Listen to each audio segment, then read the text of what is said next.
আমাৰ আদা নহৰু পিচিলো আৰু এয়া আলু কাটি থৈছে পিঁয়াজ জলকীয়া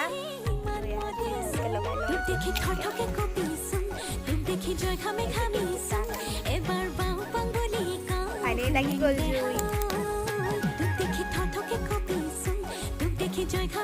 মা আজি কি বনাবা